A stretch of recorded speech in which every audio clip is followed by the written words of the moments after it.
Jaya Radha Madhava Kunja Bihari.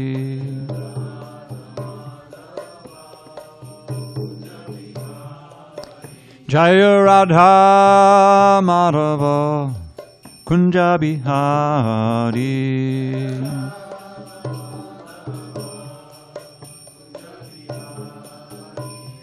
Gopi Jana Vallabha Girivaradhari.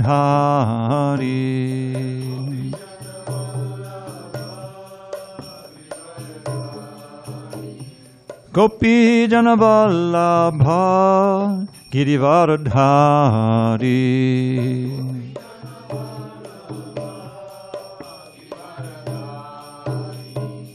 Yashoda Nandana Bhajana Ranjana. Yashoda Nandana Bhajana Ranjana. Yamuna Tira Vanachari. Yamuna Tira Vanachari. Jaya Radha Madhava Kunja Bihari.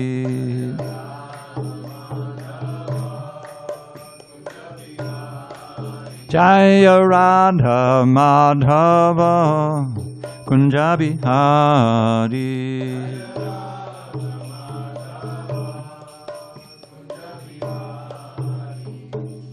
Hare Krishna, Hare Krishna, Krishna Krishna, Hare Hare, Hare Rama, Hare Rama, Rama Rama, Hare Hare.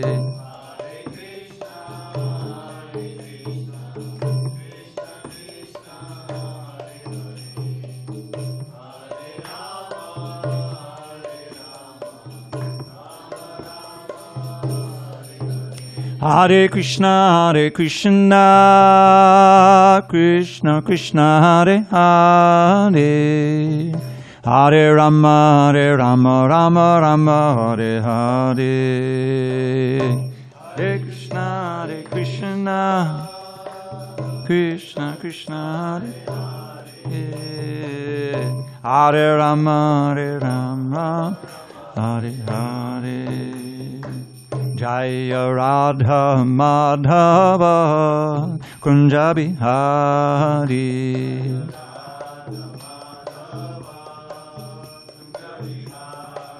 Jaya Radha Madhava Kunja Bihari.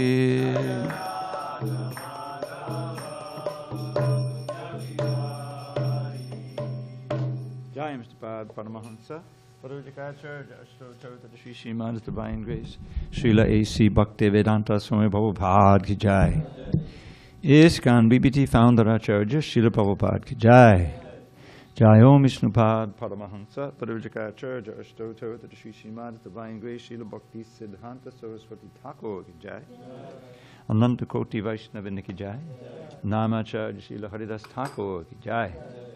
Srimad Bhagavad Gita ki jai. Samaveda Bhaktivinoda ki jai. All glories to the assembled devotees. All glories to the assembled devotees. All glories to the assembled devotees. All glories to Sri Guru and Gauranga. Now, Tapas, you have exactly where we are? Chapter 5. How about the introduction? Oh, page 5. Okay. Well, we're on page 5. Last paragraph. Okay. All right. I've got a plan how we'll never lose its place again. Let's see. Om Namo Bhagavate Vasudevaya. Om Namo Bhagavate Vasudevaya. Om Namo Bhagavate Vasudevaya.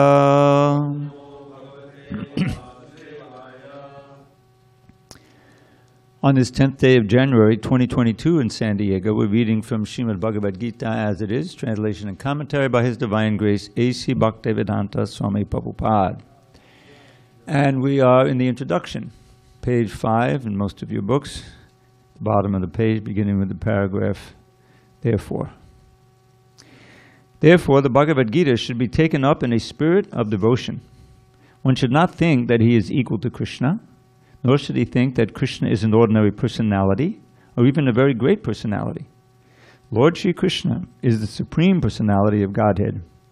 So according to the statements of the Bhagavad Gita, or the statements of Arjuna, the person who is trying to understand the Bhagavad Gita, we should at least theoretically accept Sri Krishna as the Supreme Personality of Godhead. And with that submissive spirit, we can understand the Bhagavad Gita. Unless one reads the Bhagavad Gita in a submissive spirit, it is very difficult to understand the Bhagavad Gita because it is a great mystery. Just what is the Bhagavad Gita? The purpose of the Bhagavad Gita is to deliver mankind from the nescience of material existence. Every man is in difficulty in so many ways, as Arjuna also was in difficulty in having to fight the battle of Kurukshetra. Arjuna surrendered unto Sri Krishna, and consequently this Bhagavad Gita was spoken. Not only Arjuna, but every one of us is full of anxieties because of this material existence. Our very existence is in the atmosphere of non-existence. Actually, we are not meant to be threatened by non-existence. Our existence is eternal. But somehow or other, we are put into asat. Asat refers to that which does not exist. Out of so many human beings who are suffering, there are a few who are actually inquiring about their position, as to what they are, why they are put into this awkward position, and so on. Unless one is awakened to this position of questioning his suffering, unless he realizes that he doesn't want suffering, but rather wants to make a solution to all suffering, then one is not to be considered a perfect human being. Humanity begins when this sort of inquiry is awakened in one's mind. In the Brahma Sutra, this inquiry is called Brahma Jigyasa, Atato Brahma Jigyasa. Every activity of the human being is to be considered a failure unless he inquires about the nature of the absolute. Therefore, those who begin to question why they are suffering or where they came from and where they shall go after death are proper students for understanding the Bhagavad Gita. The sincere student should always have a firm respect for the Supreme Personality of Godhead. Such a student was Arjuna. Om Jnana Timirandasya Jnanandana Shalakaya Chakshu Unmidatam Mena Tasmai Shri Gurave Namaha. I was born in the darkest of ignorance, but my spiritual master Srila Prabhupada opened my eyes with the torchlight of knowledge. I offer my humble obeisances unto him and all members of Sri Parampara. So this is the introduction, and Srila Prabhupada is explaining why we should be interested in the subject of the Bhagavad Gita. It is said that the wisdom that's spoken of in the Bhagavad Gita and the other books we have is timeless. Why is it timeless? Because it deals with questions that are ever present within human society. And that is how, the basic question is, people have, they don't even know they're asking it, but this is how they live. How can I reduce my difficulty, misery, suffering, and increase my happiness as much as possible? Even the lower animals, they have the same, they don't have the idea, but they're trying to do it. That's what they're trying to do. If there's some danger, fight or flight, that's the solution. Either we'll fight and hopefully win, or we'll get away from the danger by fleeing. And as far as happiness goes, well, it begins with eating, having enough to eat. In an animal life, that's most of the effort. And then there's always the opposite sex, and that's basically it on that platform. And then there's the defending, and of course sleeping after you get tired of all this struggle. But there's no questioning. There's no questioning of why am I in this situation? What's the meaning of it? How can I end all suffering and increase my happiness? That doesn't enter in, even mostly in the human form. At least in this Kali Yuga, most people are leading an animalistic life. there's this phrase, dvipada pashu. You've heard. Dvipada pashu means two-legged animals. We got this other two legs that become hands. But the basic idea is that we're still absorbed in these endeavors for eating, sleeping, mating, defending, and in the human life, some kind of more refined enjoyment. But it all leads nowhere but to another birth and more suffering. So the Vedic wisdom personified and crystallized within the Bhagavad Gita answers the most important questions that we can have. Who am I? Why am I suffering? How can I end all this suffering? And on the positive side, how can I attain a state of constant, ever-increasing happiness and bliss? Now, on the material platform, that sounds completely like pie in the sky. It sounds like, you know, everything comes to an end here. We have experience. We all have to die. So you might as well live it up. I remember, you remember back in the 60s, 70s, they had that beer commercial. You better grab all the gusto you can get. You only go around once in life. Wasn't that YOLO? Right? The YOLO shirts? That's still, you only live once, right? So that's complete ignorance. The real knowledge begins with this, we don't only live once. We live again and again. Unless you come to that point, there's no meaning to it. Then if we do really only live once, then it makes sense to just try to enjoy as much as possible. But the problem is that just produces even more suffering. So, as Srila Prabhupada so aptly quotes, as he did so often, this first sutra of the Brahma Sutra, Tato Brahma Jigyasa. Now, the Atta is kind of, it's implied, because you begin, it's kind of therefore. Well, how do you begin a book with the word therefore? Therefore is at the end of an argument, you know. And the point is, the Brahma Sutra is the crown of all of the Vedic wisdom, of the teachings. So it is at the end, but the book itself begins with it. Now, therefore, having come to the human form of life, and the implication is don't waste it, all in those 4 or 5 syllables, inquire into the absolute truth. What is that? Janma jasya yataha. That from which everything has come, which sustains everything, and into which everything dissolves at the end of destruction. You know, creation, maintenance, destruction. So then, how do we understand that? So the Brahma Sutra itself is ultimately personal, but it really finds its epitome in the Bhagavatam. The Srimad Bhagavatam is the natural commentary on the Brahma Sutra. And it begins with the second sutra. The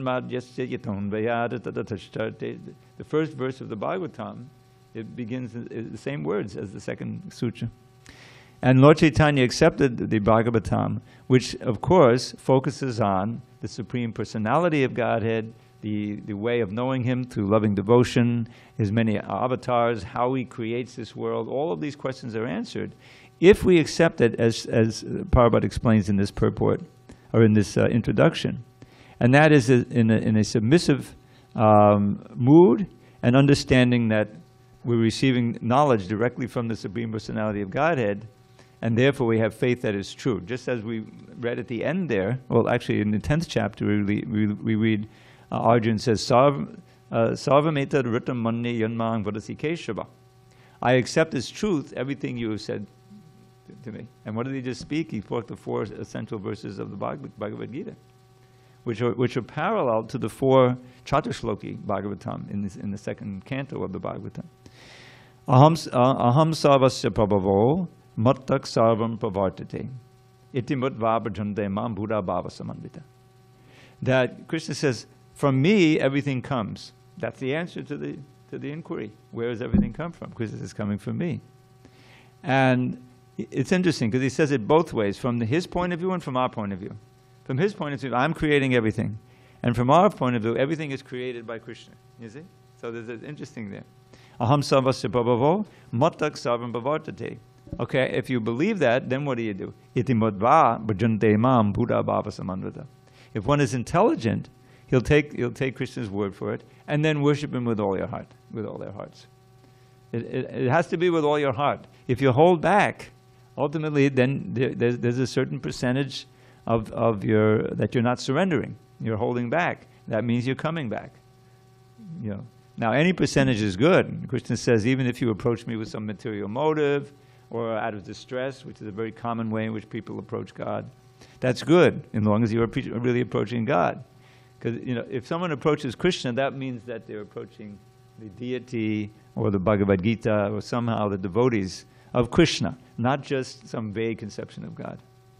So then he said, these are Sukriti, these are pious people. And if they continue to approach, even with material motive, then they'll get some good association if they're coming to this temple, and they'll get a book in which they learn about unmotivated devotional service, and they get advanced from that. I know I came, part of it was out of distress. I was looking for some shelter, and I walked into the Brooklyn Temple, and it was the greatest shelter you could imagine. I didn't even know why I felt so good, but I kept coming back, the prasadam, the devotees, the chanting. And before you know it, I was, hooked, as they say, in a good way. I'm still hooked. I'm trying to hook others. I'm a pusher for Krishna. So the attitude or the quality of hearing and accepting is so important. And that, I think we've gone over this before. This word, the Sanskrit word, the Shastra is so wonderful that it encapsulates so many things in some words or phrase. And this word shushu-shro, it includes it obviously comes from the word hearing, shravanam, but it's hearing with submissiveness, submissive all reception, Prabhupada gave this immortal phrase, or ardent hearing. You're hanging on every word. Just like Pariksit is a perfect example. He didn't want to waste any time. No sleeping, no eating, no drinking, just hearing. And he was sustained by that transcendental sound. He had so many days, and it means hours, minutes, seconds to live, and he wanted to use every single one in drinking in the Bhagavatam, and especially the 10th canto. When he gets to the 10th canto, he encourages Shukadev, now please describe Krishna's activities, especially his childhood activities in Vrindavan, which are all attractive and which really enthrall the mind so much. So he earned that, and he's the model, and Arjuna is also the model, as Prabhupada is saying here, is that really wanting to know, here we have these books, like we hear all these stories, they have these devotees who are like such seasoned Sankirtan devotees, and over the years they've developed, they've heard and they've experienced themselves so many wonderful adventures on Sankirtan.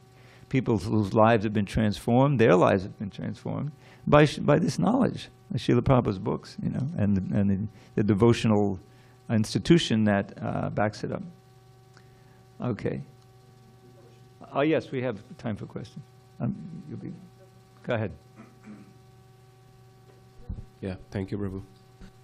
I was just wondering why to create a material world when there is so much, people get trapped into Maya. That sounds like a question we had this morning. Yeah? Yeah. I had this question from a couple of years. I asked here and there, but I'm still, Well, the material world is necessary because we are marginal energy. Marginal means that all of us who are here, we decided to explore the world of duality, a world apart from Krishna. We have minute independence, which means that Krishna takes a risk, because without that risk, there's no question of love. If everyone is just forced to serve him, then there's no rasa there.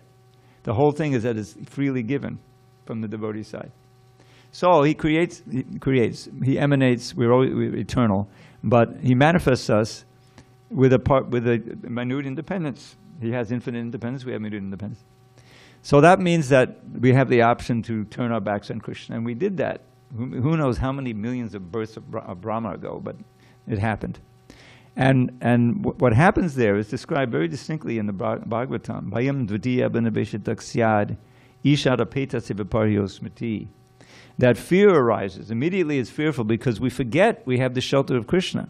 We've denied that shelter. We want to try to to dominate and enjoy this material world. So dvitiya, this is the world of dualities, good and bad, heat and cold, everything.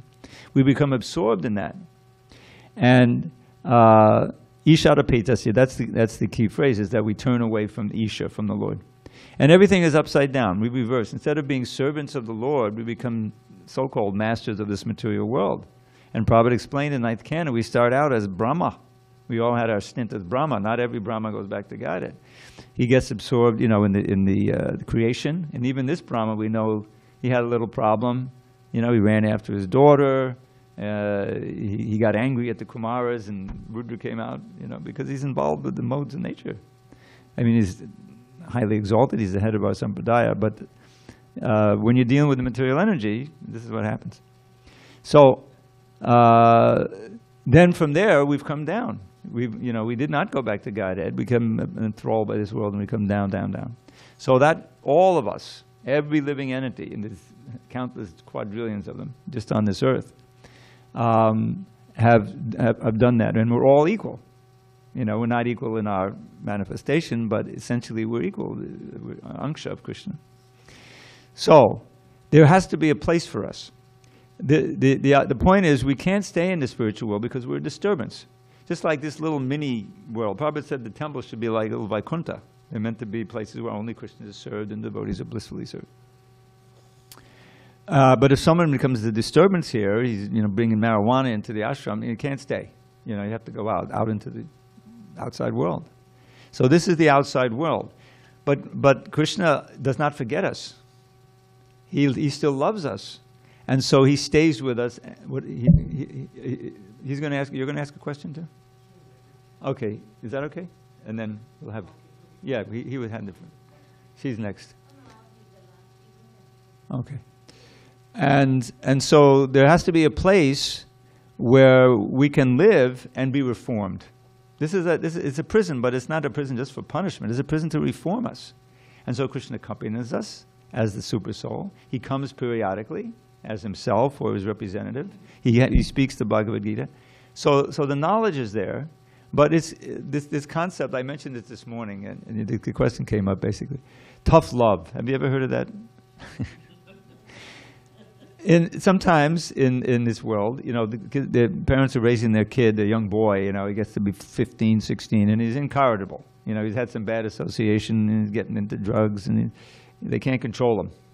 So they have these places that are almost like military, where the kid has to stay, in his training, and he learns discipline, ideally. That's the idea. The love is still there, but the parents don't know what to do.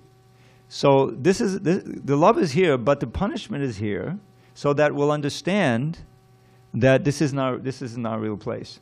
And that's where the representative of Krishna has to be there, either Krishna himself or the book or the devotees, pure devotees. So there's an opportunity to get the proper knowledge so we can reform ourselves and again turn back to Krishna. The rest of this verse says, Bhayam dutiya benabeshitak said, Ishadapeda viparyo asmati. Tan mahayato, it happens by Maya's force. Maya has the thankless task, Durga, of being the prison guard, of having to inflict this punishment on the living entities so they'll understand this is not our place of happiness. But unless you get the contact with the alternative, that's not going to happen. And therefore, Krishna always has his representative available. So, Tanmaya the Buddha, one has to be a little intelligent and inquisitive. Abhajaitam. We'll learn how to again worship that Lord that we long ago forgot. That's exactly what Krishna consciousness is. How to worship? Bhakti Aikayesham, with one-pointed pure devotion. And seeing the Guru, the spiritual master is very important, as on the level of the Lord and as one's very self. We sing every morning this essential prayer to both the Guru Vashtaka as well as the Prabhupada called the Guru song, the Guru Puja song. What is it? Guru Mukha Padma Bhakachiti Arnakadima. Shri Guru Charana Rati E Se Utamagati. That, first of all, one should take the words coming out of the mouth of the pure devotee, such as this Bhagavad Gita, as one's life and soul, and not desire any other words. Really take them in and try to execute them. And Shri Guru Charana Rati E Se Utamagati. Affection, attraction for the lotus feet of the spiritual master is the best way of advancement. And this means it's ultimately a personal thing. It means that we realize, if Srila Prabhupada sacrificed so much for us, at least we should hear him out and try to take this message seriously. He obviously didn't do it for some material aggrandizement. It was such a clear demarcation between him and some of the other bogus yogis who came, who sooner or later showed their true colors and, were doing it for the money, and there was sensuality. Because unless you have the bhakti rasa, you can't give that up, especially it's such an opportunity. You can hoodwink these Westerners so easily, make so much money. I'm not going to go into any names, but you know. But Prabhupada never exhibited any of that. He was fully satisfied and ecstatic in Krishna consciousness, and the whole thing was unfolding before him, And he always, money came, he would build a temple, print the books, travel around the world, spread it everywhere. But he never got real comfortable, settled down, just, never. So anyway, that's why this world exists. This question in the 87th chapter, the prayer of the personified Vedas, that's one of the questions that Pariksit asks. What is the need for this world?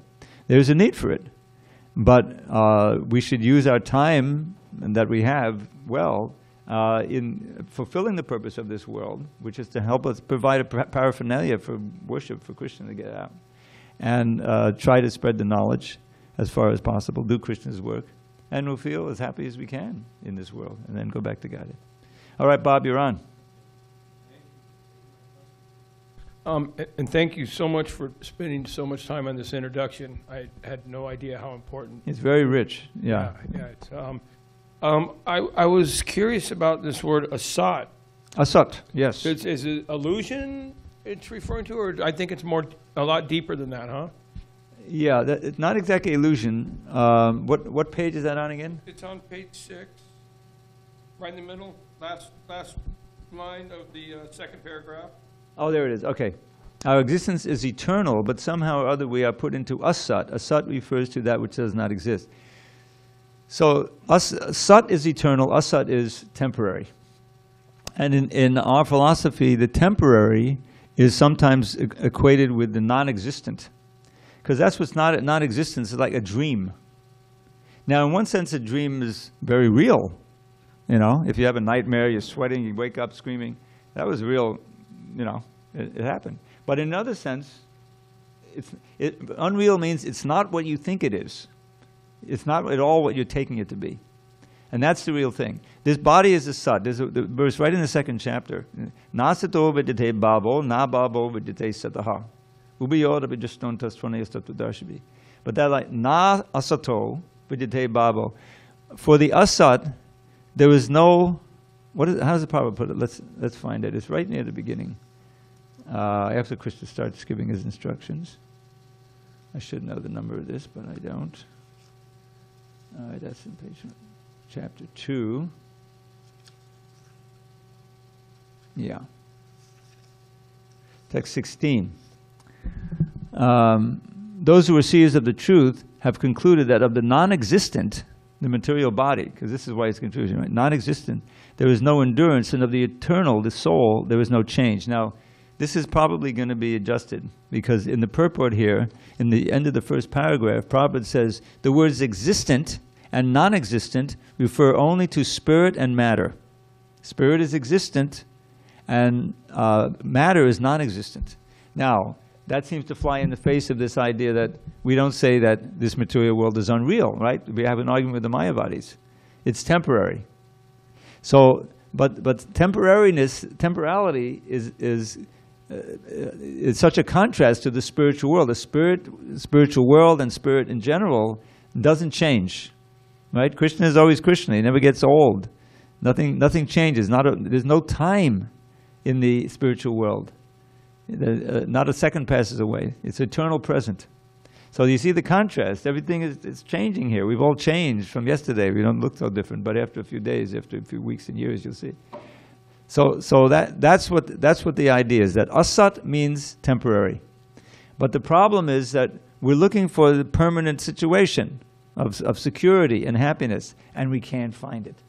This is the dilemma of the materially conditioned soul, the illusion soul, is that we're making a huge mistake of trying to make a home where there's no security. You're building your house on sand. Isn't that in the Bible? Something like that, right? The houses. Yeah, sand castle. Yeah. So that's the equivalent. We're on the beach. So that's the idea. Existence is equated with matter, a spirit, and non-existence is equated with matter. So kind of an analogy is you can change material matter around, but the soul is unchanged. Yeah, the matter is always changing, but we've never changed.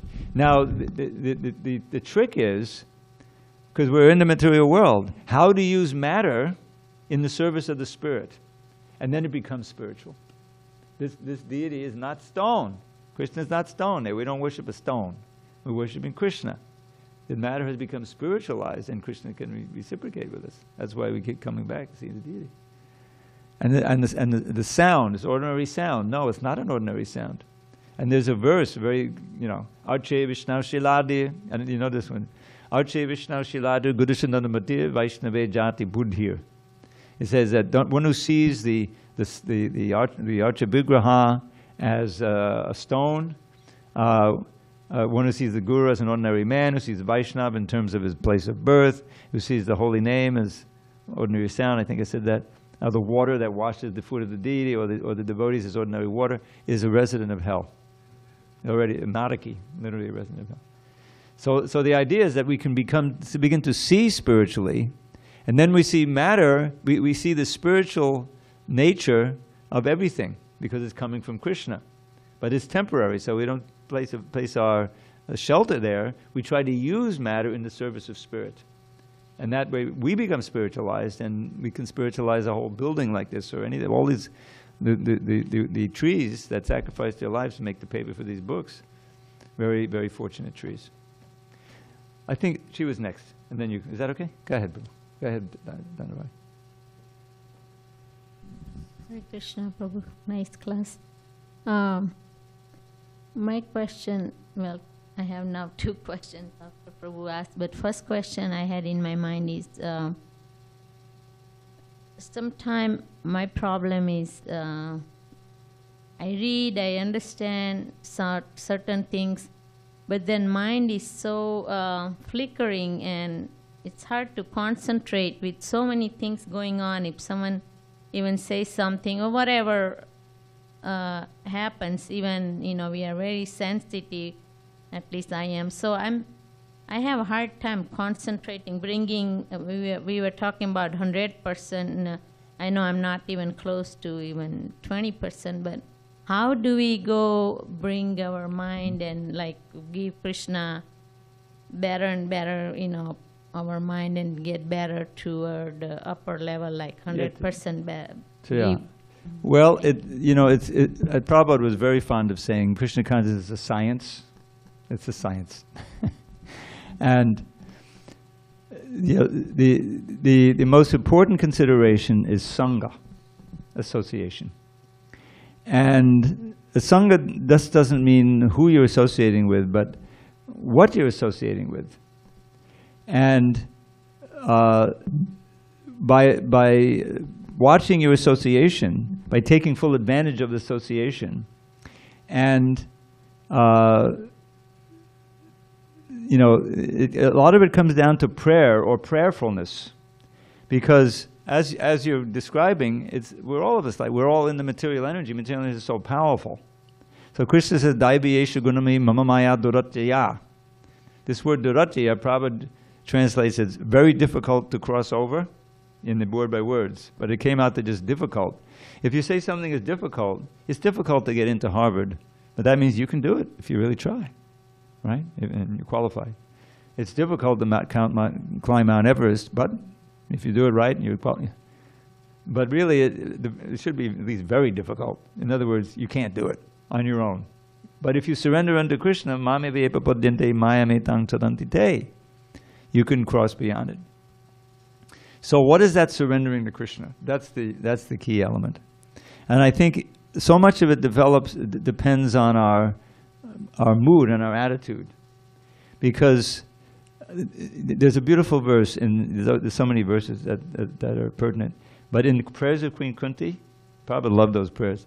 Janmai Shraya Shuta Shri Be'edamana Madakpaman Naibahati Badadam Trama Kinchana Gochara. This verse is about chanting the holy name. And she says there that, my dear Lord, you can easily be approached, but only by those who are not progressively intoxicated with good birth, wealth, a high education, or bodily beauty. These are the classic four opulences people are after, you know. Why? Because such persons cannot address you with deep feeling. In other words, anyone can chant the holy name. And if someone figures, oh, it's good to do that, they may do it. But if they're absorbed in all of these material attractions and attachments, how can you chant with deep feeling? How? Because Lord Chaitanya has taught us how to chant. You know, nadanang, najanang, nasundarim, exactly these things. He's saying, I don't want the wealth. I don't want the high birth, you know, the attractive spouse or any of these things. All I want is this ahoituki bhakti, this motiveless, without material motivation, service, birth after birth. I don't even want liberation. So how can we pray like that? Well, we have to articulate it. In other words, we should pray like that and try to increase the sincerity and the genuineness of that prayer. We have trouble controlling the mind. We have trouble fixing the mind. Pray to Krishna when you're chanting Hare Krishna. I came to this realization, if you will. I went on one of these japa retreats. Remember those used to have? I don't know if you went to one. But they used to have in the aughts, before the crash. We had several right here up in Joshua Tree. Devotees would get together, and for like a week, Satyananda Maharaj would come. We had one Burijan, not Burijan, Giriraj Swami was at one, and several others, Mahatma. They invited me to come. And one of the days, you chant 64 rounds. You know, this was the first time I chanted 64 rounds. Yeah, you can come in if you want. They're having a special class with on book distribution. So you're chanting. So Prabhupada says, what's the mood in chanting? One should pray for service. Oh, Krishna, Radha, please engage me in your service, right? All right, so that prayer is there. But you can also pray to the holy name. The holy name is not different from Krishna. So praying to the holy name through the holy name. This was my little mantra.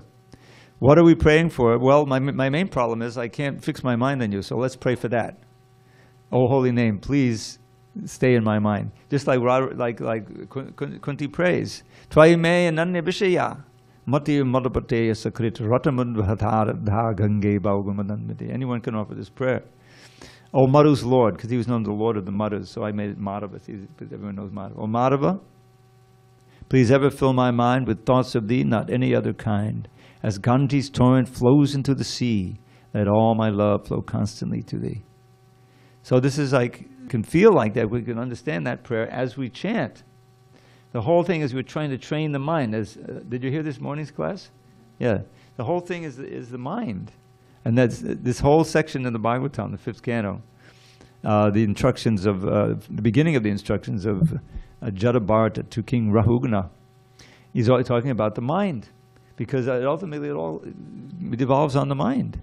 What is it? Why is it, Krishna consciousness is filled with so much, so much material for the senses, beginning with the ears.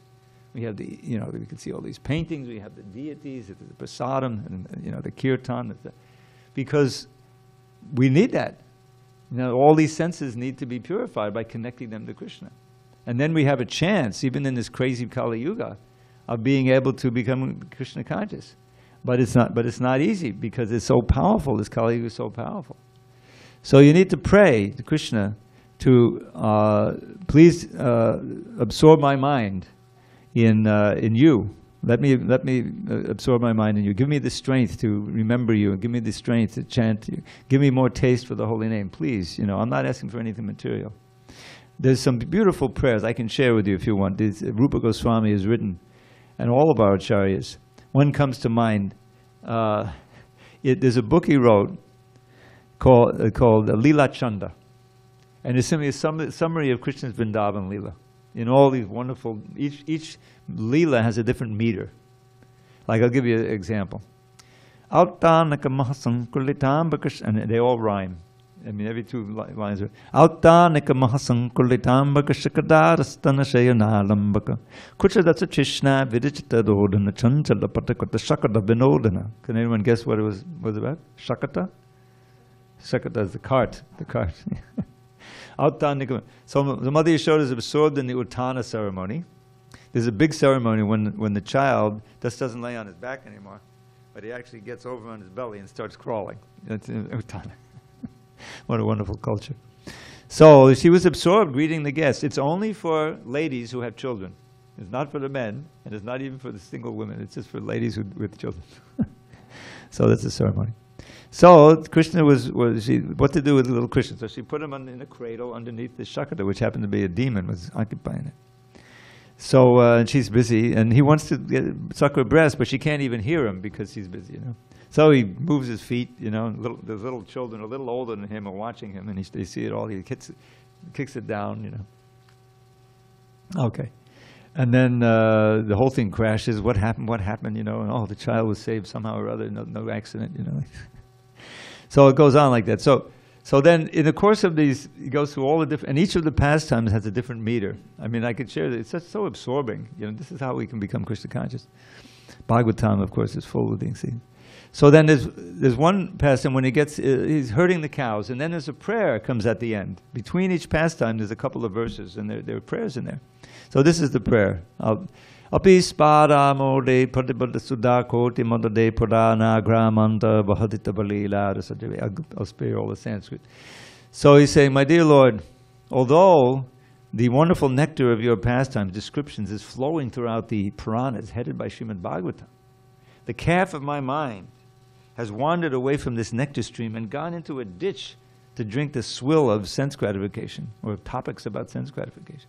Please take your, O calf herd, please take your stick of mercy and herd this calf back to the nectar stream of your lila. So it's you know, an absorbing prayer, but it's what we want. We said, please, you know, let my mind not wander. The mind is so flickering. Chanchala Mimana Krishna. Please, you know, make your pastime so sweet. Let me appreciate it, so I'll never want to listen to anything else again. So much of it is in this prayerfulness attitude as we chant the holy name, as we do everything. Great attention, you know, to do it right for Krishna's pleasure, and doing it in a prayerful mood, you know, when we're before the Lord and chanting our rounds. That's one answer to the question. Thank you so much. Very nice. Okay. Can we go on? Read a little bit more? Hare Krishna. Oh, I'm sorry. Mark? Okay. Go ahead, Vijay. May I? Please. Yes, Dravida Prabhu, thank you very much. You're very kind. The quote from the introduction is, quote, What page? What do you have a page number? You have different pages. This is a different edition, I think, but I have a page number 7. All right, go ahead. What does the paragraph begin with? What's the words it begins with? The first paragraph you read today. Therefore. Well, that's not on page 7. Okay, I got it. Go ahead. Yes, at the very end of the first paragraph you read today, there's a quote. The last sentence of this paragraph, quote, unless one reads the Bhagavad Gita in a submissive spirit, it is very difficult to understand Bhagavad Gita because it is a great mystery, end quote. So, Prabhu, based on this quote, my question is as follows. And I am asking this question because of the way the scientists and the astronauts are exploring outer space, which is the way not approved by Vedic knowledge. So my question is, why is it that for me to understand what is mysterious, I need to become submissive? Well, the answer is very simple. The ability to understand the mystery of this Bhagavad Gita, what to speak of Bhagavatam and the other thing, is coming from Krishna, from within the heart. He reserves the right of keeping it a big mystery to us, or just, you know, not giving us the interest. The biggest obstacle to understanding is not even being interested. You know, there's millions and millions of people who you know, I mean, we hear the stories how these miraculous things happen. People take a book and their life is transformed. But there's also tons of people who don't take a book and whose life isn't transformed. And why? Because they're not being dictated from within the heart. They're not submissive. In other words, Krishna, when he sees that someone is eager to understand and wants to serve him and wants to please him and wants to, you know, please the devotees, then he bestows from within the heart. Don't forget the 15th chapter we read a few weeks ago. Sarvasya chaha mriti sannivishto mattak smritir jnanam apohanangcha. I am within everyone's heart as the super soul. And from me come knowledge and forgetfulness. What is that? And remembrance. So Krishna is in there. And he can make us completely indifferent. The modes, don't forget the modes of nature. If one stays firmly fixed in the modes of nature, in the passion and ignorance, then this is not going to be interesting. You know, come on, I got an appointment, I got a date, and I'm going to get high, and then I'm going to enjoy, and then, you know, what do you think? I don't have time for this, right? I mean, other people are thinking like that. Or it's too much, I got to go to work. You know, Prabhupada, he wrote an article, No Time, in his old BTG. There's a lot in those old BTGs. He wrote in the 40s and 50s. You know, he's meeting people on the street in Delhi, and most of them, you know, I have no time. It's the one thing you really need to have time for, and I have no time. So all of that is non-submissive. Submissive means we have so many models. Arjuna was not submissive in the first chapter. He kept arguing with Krishna, bringing up reasons, and he was speaking from the Vedas. Oh, the men will be, you know, so many men will be killed, the women will be unprotected. What will happen to the Pitris? They won't get the Shraddha ceremony. They'll fall down, and I'll be responsible. I'll go to hell. You know, it all made sense in that he was covered, you know, by Krishna, so the Gita could be spoken. But there's a million different ways that you can be unsubmissive, and our default is unsubmissive because that's why we're here. So one has to attain that blessing of being, let's call it receptive, because submissiveness is, you know, is an advantage. If you really want to understand it, then it's wide open if you're submissive. But at least if you're a little inquisitive and receptive and you're willing to give it a chance, then that can be the road to submissiveness. And that's where we come in, where we have to present Krishna consciousness as it is. We should be practicing and also show some of the benefits of Krishna consciousness so people will be attracted. That's how people become devotees, you know. And of course, the books, when they're interested and they read the books, they're getting Prabhupada's association, and it's all powerful. So that's why it's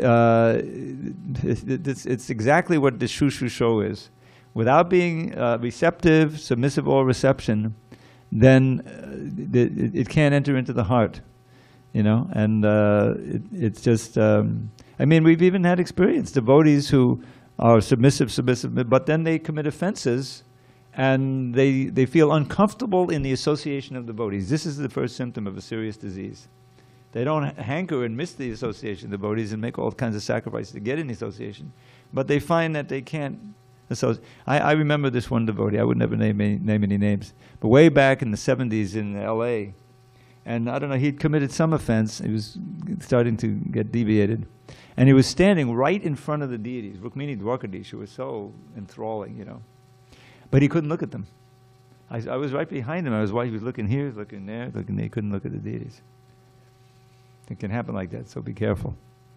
So that's the situation that the normal, you know, conditioned soul finds. They're covered over because we're unsubmissive. We rebelled against Krishna. And we're trying life after life to stay, you know, to enjoy and find security in this world where there is no such thing. And until we are fortunate to be the devotee and get an inkling of this and have the good fortune to be a little interested and receptive, the process can't begin. But that submissive reception, you know, which is an essential beginning. What is it? Adau Shraddha, Tatak Sadhusanga. That's Shraddha. It's not pure Shraddha, it's not ultimate Shraddha, but it's enough to bring you in the association of devotees and hear and take part and try it out. So that's what makes it possible to understand the Bhagavad Gita, because otherwise it remains a great mystery. Okay, I've almost taken all the time. Where did I stop reading? Another question? Did you want to ask a question? No? No, I think we're out of questions, but we also may be out of time. I kind of got carried away. All right, we have a little time. So where did I stop? I'm sorry? Lord Krishna descends specifically to reestablish the real purpose of life when man forgets that purpose. Even then, out of many, many human beings who awaken, there may be one who actually enters the spirit of understanding his position, and for him this Bhagavad Gita is spoken. Actually, we are all swallowed by the tigress of nescience. Well, there's a memorable phrase. But the Lord is very merciful upon living entities, especially human beings. To this end, he spoke the Bhagavad Gita, making his friend Arjuna his student. Being an associate of Lord Krishna, Arjuna was above all ignorance, but Arjuna was put into ignorance on the battlefield of Kurukshetra just to question Lord Krishna about the problems of life, so that the Lord could explain them for the benefit of future generations of human beings and chalk out the plan of life. Then man could act accordingly and perfect the mission of human life. The subject of the Bhagavad Gita entails the comprehension of 5 basic truths. First of all, the science of God is explained, and then the constitutional position of the living entities, or jivas. There is Ishvara, which means the controller, and there are jivas, the living entities which are controlled. If a living entity says that he is not controlled, but that he is free, then he is insane. The living being is controlled in every respect, at least in his conditioned life. So in the Bhagavad Gita, the subject matter deals with the Ishvara, the supreme controller, and the jivas, the controlled living beings. Prakriti, or material nature, and time, the duration of existence of the whole universe, or the manifestation of material nature, and karma are also discussed. The cosmic manifestation is full of different activities. All living entities are engaged in different activities. From the Bhagavad Gita, we must learn what God is, what the living entities are, what Prakriti is, what the cosmic manifestation is, how it is controlled by time, and what the activities of the living entities are. And this is this well-known Sambandha Gyan. Means, it's Sambandha Gyan. What is going on? Who am I? What is this world? Who is God? What is activities and all these things? So we are going to stop there, and we'll resume tomorrow. And I'm going to take this book with me. No question of not. This book is coming home. I've got my spot here. All right, we have 1 minute. I'll give you a nice little poems. Remember? O Prabhupada, we hail the day when you appear just like a ray of Krishna's vast effulgence bright to give this blind world back its sight. We thank you from the bottom of our heart and pray with deepest love that we may serve your lotus feet in every circumstance we meet. As years go by and books go out, we see what life is all about, to serve your mission and our Lord's by spreading wide your sacred words.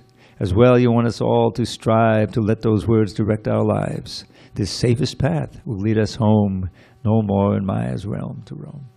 All glory to Srila Prabhupada.